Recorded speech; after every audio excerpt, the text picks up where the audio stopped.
Bismillahirrahmanirrahim. Bonjour à tous.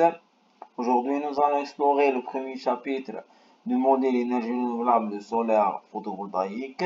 L'objectif de ce chapitre est de comprendre les notions de base liées à cette technologie ainsi que ses applications, son principe de fonctionnement et enfin le rendement de conversion de chaque génération de ces cellules.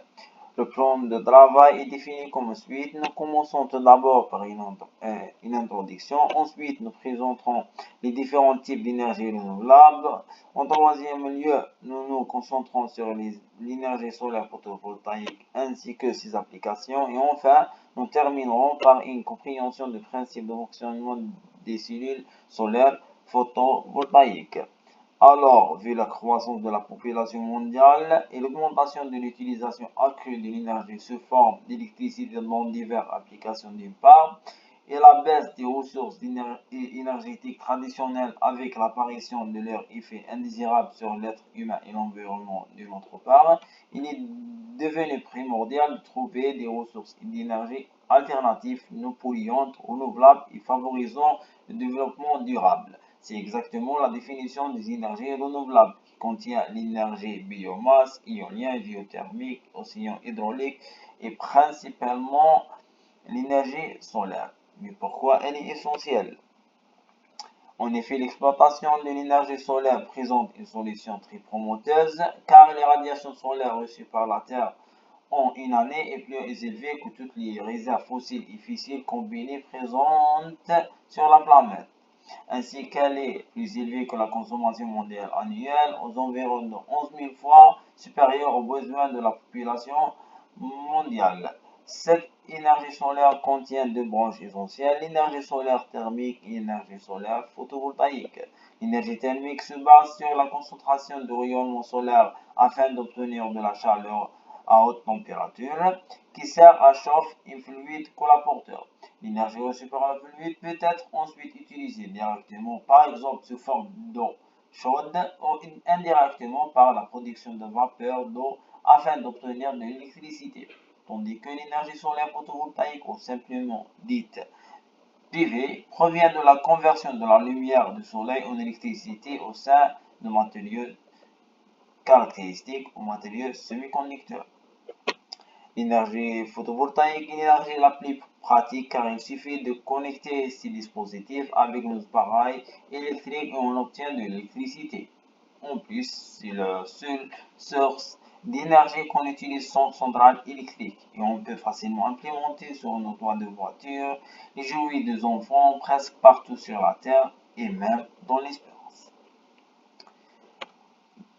Alors, les matériaux caractéristiques qui absorbent les photons viennent du soleil nommés semi-conducteurs. Toutefois, un semi-conducteur est caractérisé par une bande de conduction et une bande de valence séparée par une bande interdite avec énergie variée de 0,3 à 3 électronvolts.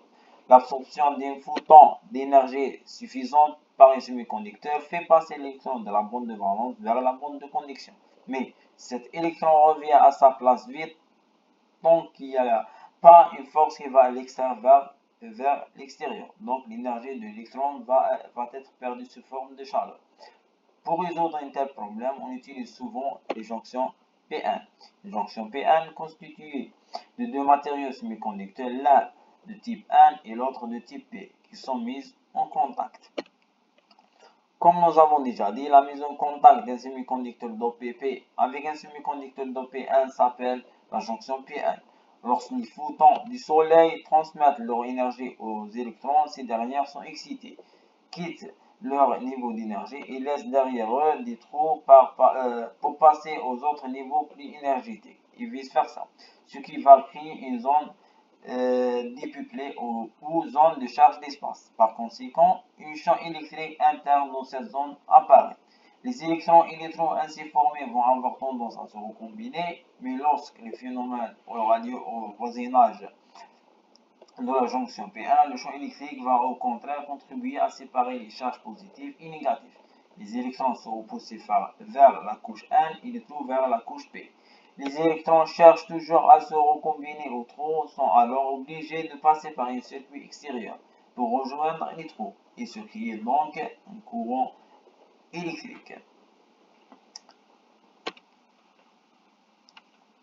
On s'appelle une cellule photovoltaïque un ensemble des couches superposées dont la partie active est la jonction P1. Dans ce cas, le semi-conducteur d'OPP nommé l'émetteur et le semi-conducteur d'OP1 est la base. La couche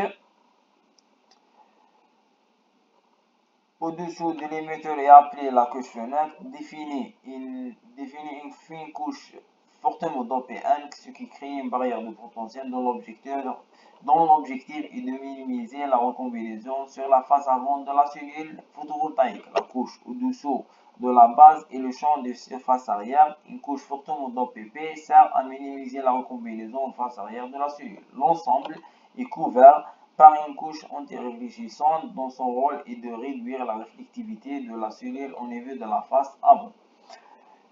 Et le tout est déposé sur le substrat, c'est le support de la cellule photovoltaïque. Bien que différentes structures soient envisageables pour l'élaboration de cellules photovoltaïques, ces parties sont similaires presque dans toutes les cellules avec un nombre plus ou moins important de jonctions P1.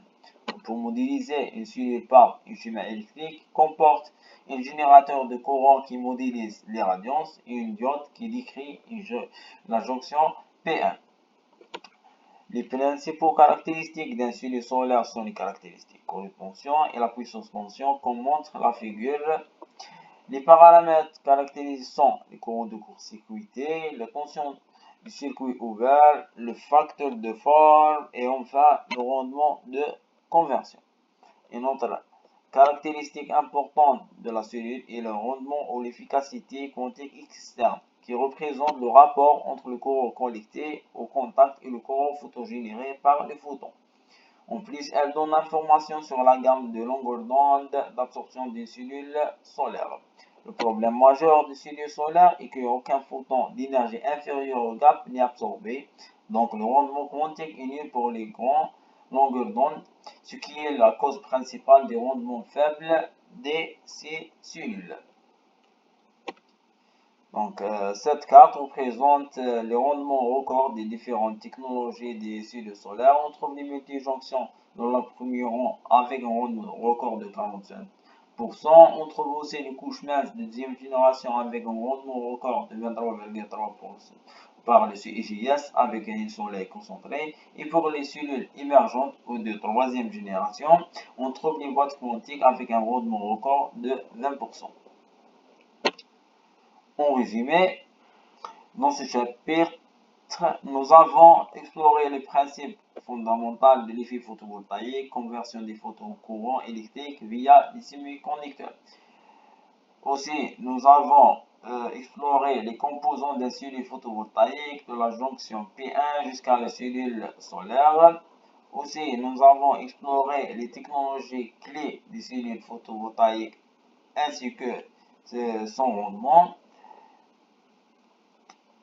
Enfin, ces bases vous permettent maintenant de comprendre comment et pourquoi les photovoltaïques fonctionnent, mais aussi quel levier optimise sa performance.